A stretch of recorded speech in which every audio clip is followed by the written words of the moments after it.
nous invoquons le nom de l'Éternel. Lorsque David avait invoqué le nom de l'Éternel, Goliath était tombé. Ne craignez pas, FARDC. Vous êtes comme le David de cette époque, du 21e siècle. Le monde entier saura que Congo a un Dieu qui s'appelle Kimbangu. Il est avec vous. Il marche au milieu de vous.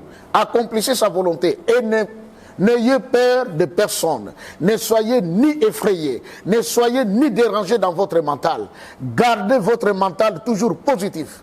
Parce que maintenant, c'est l'heure de la délivrance. Le peuple congolais tout entier, nous sommes derrière vous.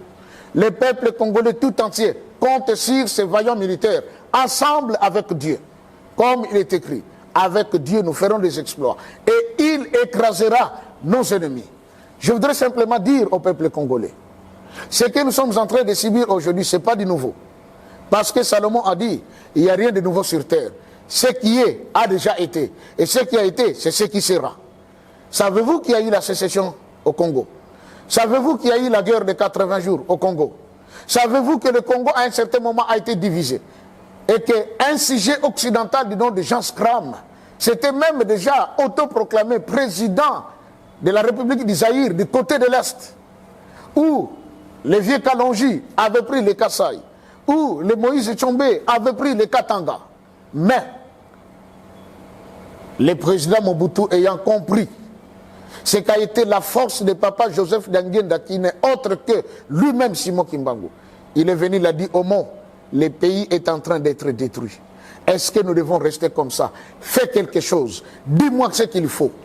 Papa Dangenda lui a dit, ok, je vais tout arranger. Je vais demander à mon père. Mais ce que tu as à faire, toi-même, va au front. Place seulement tes pieds là-bas au front et tu verras ce qui arrivera. Quand le président Mobutu est allé au front, lorsqu'il est rentré, les mauvaises langues ont dit, il est allé là-bas, ce n'est pas un seigneur de guerre, il ne se connaît pas en la matière. Mais la finalité, c'était la fin de la guerre et c'est la victoire de nos forces armées zaïroises de l'époque. Aujourd'hui, il est écrit, Jésus-Christ est le même hier, aujourd'hui et éternellement. Qui dit Jésus-Christ dit son Père. Qui dit son Père? Le Saint-Esprit, Papa Simon Kimbangu. Il dit qu'il est le même hier, aujourd'hui, éternellement. Ce qu'il a fait avec Kassavoum, ce qu'il a fait avec Mobutu, ce qu'il a fait avec les autres, il est capable de le faire aujourd'hui avec Fachi Béton. Et nous verrons le Congo debout, un et indivisible. Mais les Congolais, soyez fiers comme nous le disons dans l'hymne national. Dressons nos fronts longtemps courbés. On ne peut pas continuer à courber nos fronts. Mais maintenant, nous devons les dresser et voir devant pour voir les Congos de demain. Et surtout, je voulais conclure par dire ceci. En ce 21e siècle où nous sommes arrivés, les nations du monde entier le savent. Les sages, les intellectuels, les hommes de science et les grands de ce monde savent que la République démocratique du Congo est le pays qui doit diriger le monde au 21e siècle. Daniel a vu une vision où il y avait une grande statue. La tête était en or. Et nous connaissons la suite. Jusqu'aux pieds, les orteils qui étaient en partie de fer et en partie d'argile. Mais, on dit ceci, il vit une pierre qui était descendue de la montagne sans le secours d'aucune main. C'est cette pierre qui avait écrasé la statue. Et la pierre, quand elle a écrasé la statue, on dit les particules de la statue ont été emportées comme la balle emportée par les vents de l'Orient. Et la pierre elle-même commençait à grandir. Et puis, elle occupa la terre tout entière. Le roi n'avait pas compris la vision. On devait faire appel à un sage de Dieu. Quelqu'un qui avait l'esprit de Dieu en lui. On est allé chercher le prophète Daniel. Quand Daniel est venu, il dit, roi, ce que tu as vu, la tête d'or, c'est toi. Tu domines sur toutes les nations. Le Dieu de ciel t'a donné le pouvoir, l'autorité sur tout le peuple sous le soleil. Mais après toi, viendront les Mèdes et les Perses. Après cela, viendront les Grecs. Après cela, viendront les Romains. Mais après les Romains, il y aura une alliance de 10 rois qui vont s'allier. Mais dans cette alliance, il y aura quelque chose de fort et quelque chose de faible. C'est ainsi que tu as vu le fer et l'argile se mêler, mais cela ne peut pas très bien marcher. Et ces 10 rois dont Daniel avait parlé, nous y sommes. Il s'agit de ce qu'on appelle les G8, autrement les G10. Parce que les G8 sont officiels, mais lorsqu'ils se réunissent, ils invitent l'Afrique du Sud, ils invitent le Brésil pour former les G10. Dans ce groupe de 10 nations puissantes du monde qui dirigent le monde, les unes sont puissantes, les autres sont faibles. Mais Daniel avait dit, et le roi avait vu, que la pierre avait écrasé tout cela, parce qu'un autre royaume devait prendre place pour diriger le monde. C'est le royaume de Dieu. Et ce royaume de Dieu ne va se manifester nulle part ailleurs au monde qu'en République démocratique du Congo, terre de Dieu le Saint-Esprit.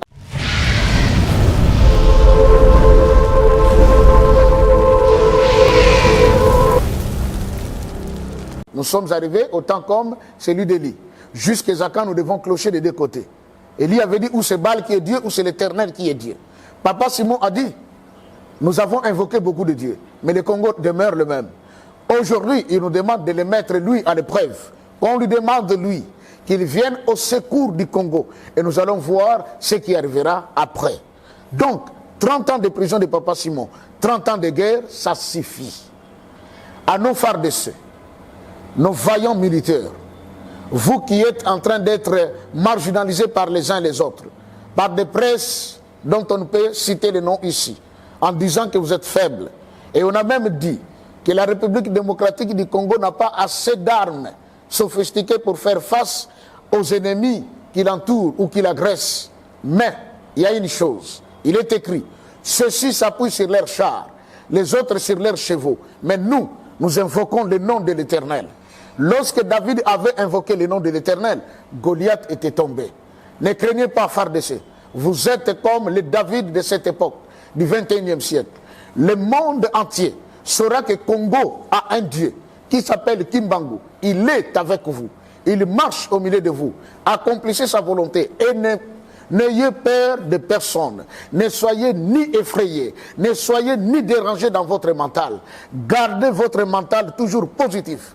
Parce que maintenant, c'est l'heure de la délivrance. Le peuple congolais tout entier, nous sommes derrière vous.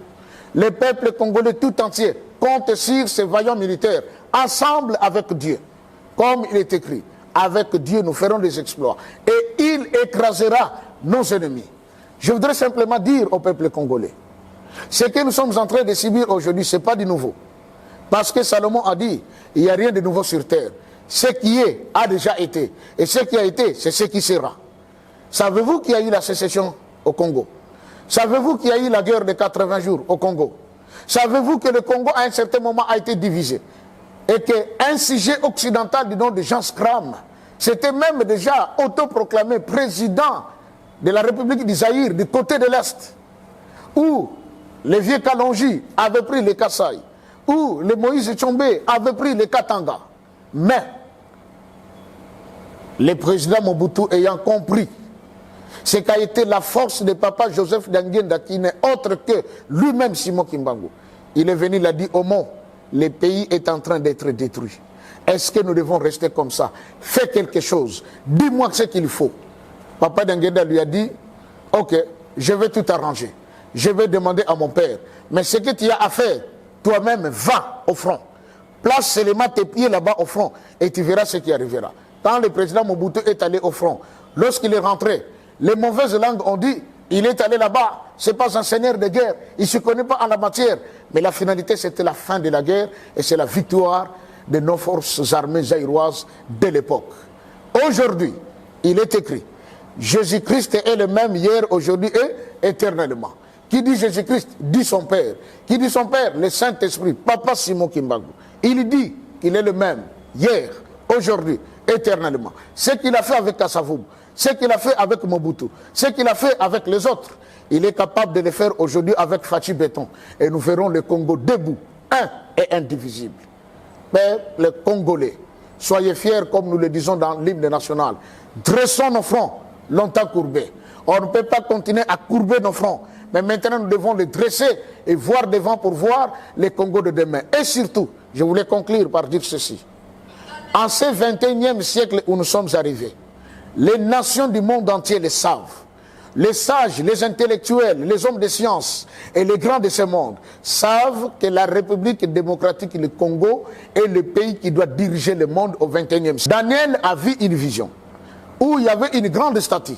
La tête était en or. Et nous connaissons la suite. Jusqu'aux pieds, les orteils qui étaient en partie de fer et en partie d'argile. Mais, on dit ceci, il vit une pierre qui était descendue de la montagne sans le secours d'aucune main. C'est cette pierre qui avait écrasé la statue.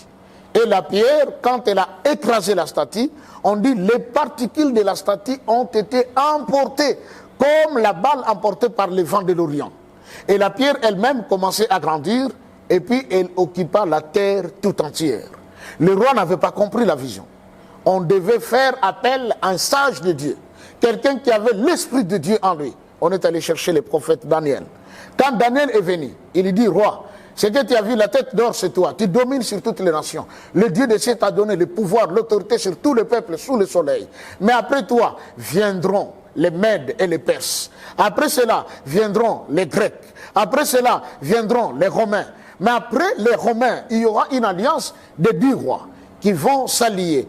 Mais dans cette alliance, il y aura quelque chose de fort et quelque chose de faible. C'est ainsi que tu as vu le fer et l'argile se mêler, mais cela ne peut pas très bien marcher. Et ces 10 rois dont Daniel avait parlé, nous y sommes. Il s'agit de ce qu'on appelle les G8, autrement les G10. Parce que les G8 sont officiels, mais lorsqu'ils se réunissent, ils invitent l'Afrique du Sud, ils invitent le Brésil pour former les G10. Dans ce groupe de 10 nations puissantes du monde qui dirigent le monde, les unes sont puissantes, les autres sont faibles. Mais Daniel avait dit, et le roi avait vu, que la pierre avait écrasé tout cela, parce qu'un autre royaume devait prendre place pour diriger le monde. C'est le royaume de Dieu. Et ce royaume de Dieu ne va se manifester nulle part ailleurs au monde qu'en République démocratique du Congo, terre de Dieu le Saint-Esprit, à savoir Tata Simon Kimbangu. Et nous sommes arrivés à cette période. C'est ainsi que vous voyez le tumulte parmi les nations. Et il est écrit dans les psaumes, les nations s'agitent contre le oint de l'Éternel. Oui, ils s'agitent maintenant contre le oint de Dieu, qui est le peuple congolais, parce que nous sommes le peuple de Dieu. Garde espoir, l'Éternel, notre Dieu, s'est mis debout. 30 ans de guerre, 30 ans de prison, et cela suffit. Maintenant, c'est le Congo qui doit diriger le monde. C'est la peur que les autres ont, et ils se sont dit, pour éviter que le Congo dirige le monde, nous devons le mietter en plusieurs petits États faibles, alors qu'ils ne sauront pas atteindre leur objectif. Mais retenons une chose, là où s'arrête notre force, commence celle de Dieu. Maintenant, Dieu s'élève, et il est écrit, quand l'Éternel s'élève, ses ennemis se dispersent devant sa face. C'est le temps pour toi et moi, Congolais, Congolaises, de savoir que le monde nous a été donné si on est en train de nous combattre parce qu'ils ne veulent pas que nous puissions dominer. Mais qu'ils le veuillent ou pas, comme c'est la parole de Dieu, je conclus en disant, le Christ a dit, tout passera, mais mes paroles ne passeront point. Comme c'était les paroles de Dieu, nous finirons par les vivre. Et Papa Dangenda avait dit, Bana nangai, nazali koyebisa bino, et kozala ndoto te, kasi kozala kimona meso, boko mona yango na miso na bino. Et c'est le moment. Que vive la République démocratique du Congo et que vive notre chef de l'État, le président Félix Antoine Tshisekedi Tshilombo, et que vive le peuple congolais. Je dis et je vous remercie.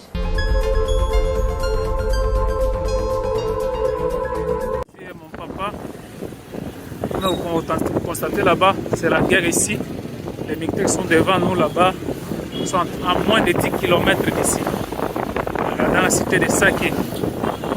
Nous sommes dans l'urgence d'évacuer les enfants, de les déplacer vers cet axe ici, là où il y a la guerre. Et je suis Fiston Amissi, le coordonnateur de l'orphelinat Jésus et mon papa Nord Kivu. Nous sommes venus vers vous pour vous montrer la situation dont on traverse présentement. Nous voici devant notre structure, là où nous gardons les enfants. Nous avons ici plus de 45 enfants, filles et garçons. Et dans l'endroit où nous nous trouvons présentement, c'est du côté là où provient la guerre. Ils sont juste dans moins de 10 km ici, en train de foncer vers la ville de Goma. Et voilà pourquoi nous sommes venus vous demander une aide. Nous devons évacuer ces enfants ici vers un endroit plus sûr, parce que cet endroit ici est beaucoup plus dangereux. Pourquoi? Parce que c'est là où provient la guerre et c'est du côté où il y a trop de risques. Voilà pourquoi nous voulions avoir des moyens pour puisse déplacer ces enfants ici d'urgence dans un endroit beaucoup plus sûr en attendant que la situation puisse se calmer. Maintenant là, nous sommes dans l'impossibilité de le faire. Pourquoi? Parce que il faut aménager là où les enfants seront. Il faut le moyen de transport pour les transporter. Il faut aussi chercher comment avoir aussi de la nourriture là où ils vont rester. Ça, c'est la situation qui devient très très compliquée ici. Donc, comme vous le remarquez à côté, ici, juste à l'église, à côté de notre orphelinat, il y a déjà des déplacés de guerre qui sont là, ils manquent où aller. Mais nous ne pouvons pas attendre que la guerre puisse arriver jusqu'aux enfants et croiser les bras sans rien faire. Voilà pourquoi nous sommes venus vers vous pour demander l'aide. En tout cas, nous avons besoin d'assistance, d'urgence pour que nous puissions évacuer ces enfants ici vers un endroit beaucoup plus sûr. Comme la situation nous oblige, nous avons besoin vraiment de votre assistance. Merci et que Dieu vous bénisse. Voilà nos enfants, ils sont là. Et en tout cas, jusque-là, ils vont bien, ils sont en train de regarder la télévision. Et nous voulons que nous puissions avoir une assistance pour que nous puissions chercher comment évacuer nos enfants ici vers un endroit plus sûr.